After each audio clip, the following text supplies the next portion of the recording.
Hi, thanks for joining us for another episode of What We Saw, Protecting Cognitive Diversity from Cultural Drift. We recently worked with a company that spotted something different about how decisions were being made in their organization. Something we see all the time, but most companies don't notice until it's already costing them.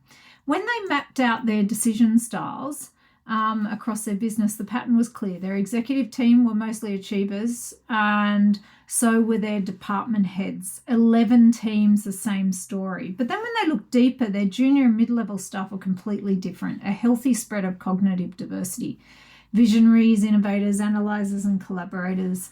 And this isn't unusual as companies grow. Decision making narrows. Leaders default to one dominant way of thinking, usually whatever's rewarded most. And in this case, they get things done quickly. In Western culture in particular, it's achievers are the main type of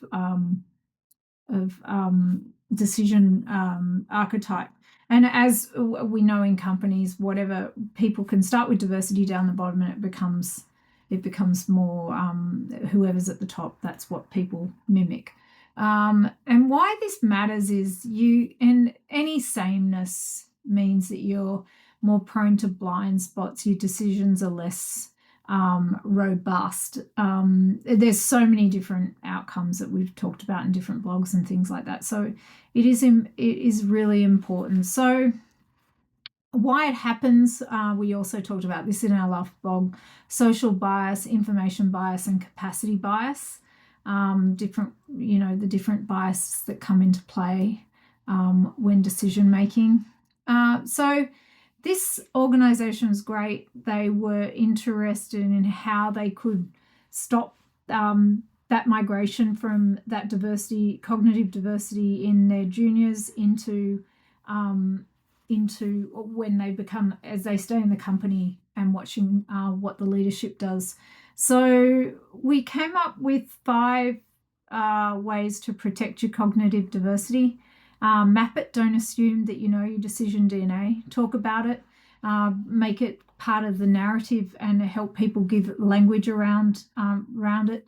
Design for it. Obviously, Wiser makes sure that it gives you, panel strength and recommendations so you can balance your thinking styles. Teach leaders how to spot that sameness. And then, structured decisions. Wiser obviously is built for this, but if you don't want to use Wiser, what are you going to use to stop this from happening? Anyway, thanks for joining us for this quick episode. Just make sure that you are looking out for your cognitive diversity. It leads to much better outcomes at the end, and we've got so much research on it.